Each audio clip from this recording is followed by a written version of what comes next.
अहोई अष्टमी का व्रत पूरे भारतवर्ष में कार्तिक मास की कृष्ण अष्टमी को मनाया जाता है।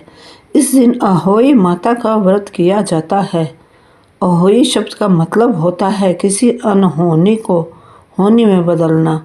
इस व्रत को स्त्रियां अपने बच्चों की लंबी उम्र के लिए रखती हैं। इसके साथ ही संतान की इच्छा रखने वाली स्त्री भी इस व्रत को करती है।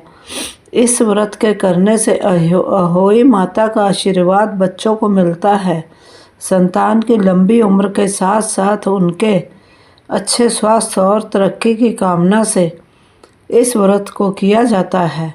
अहोई अष्टमी पूजा विधि। अहोई अष्टमी के दिन प्रातः उठकर स्नान आदि कार्य करने के पश्चात स्त्रियां मंदिर जाती हैं। मंदिर में पूजा करने के बाद पूरे दिन निर्जला व्रत रखा जाता है। सायंकाल में पूजा की जाती है, जिससे महिलाएं दीवार पर पेंटिंग करके या मिट्टी की सेई की मूर्ति बनाती हैं। सेई के बच्चे भी बनाती हैं। इसके साथ ही कुछ महिलाएं चांदी की मूर्ति जिसमें 2 मोती पड़े हों वे बनाकर पूजा करती हैं, जिन्हें स्याऊ कहा जाता है। तारों को देखकर पूजा शुरू की जाती है।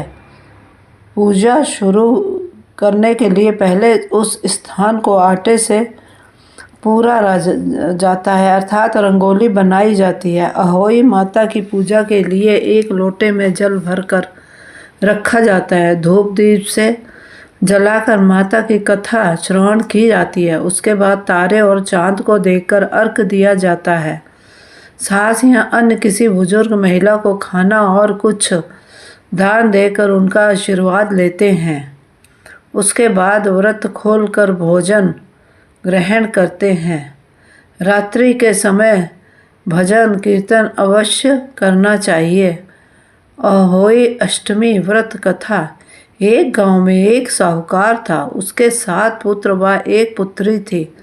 7 पुत्रों की 7 बहुएं भी थी। दिवाली से घर लीपने के लिए 7 बहुएं अपनी नंद के साथ मिट्टी खोदने जाती हैं। साहूकार की बेटी जहाँ मिट्टी खोद रही थी वहाँ स्याहू शाही अपने बच्चों के साथ बैठी थी।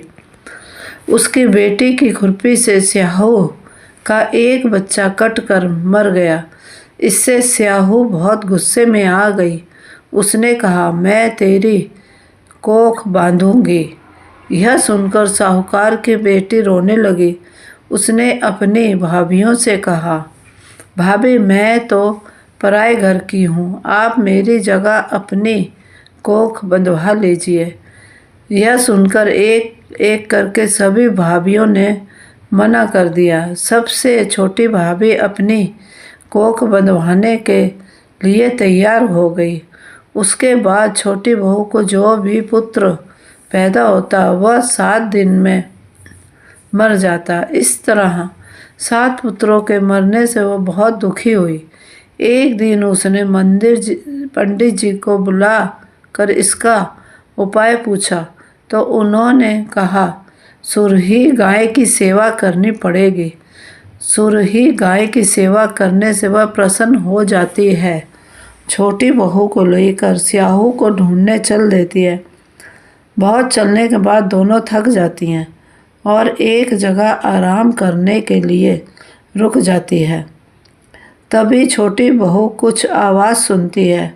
वह देखती है कि एक सांप गरुड़ पंखनी के बच्चे को डस रहा था। छोटी बहू सांप को मार देती है।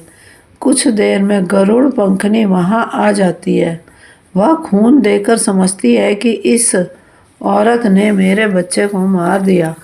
वह उसे चोंच से घायल करने लगती है। तभी छोटी बहू उसे सच्चाई बताती है कि उसने तो उसके बच्चे की जान बचाई है। यह खून तो सांप का है। यह सुनकर गरुड़ पंखनी बहुत खुश होती है और उन दोनों को अपने पंजे में पकड़कर स्याहू के पास पहुंचा देती है। सारी बात जानकर स्याहू बहुत खुश होती है।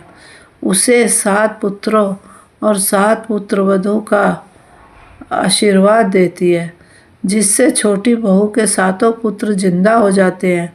कुछ समय बाद छोटी बहू के 7 पुत्रों का ब्याह हो जाता है। उनके घर में 7 बहू बेटे आराम से रहने लगते हैं। चैनल को सब्सक्राइब अवश्य करें।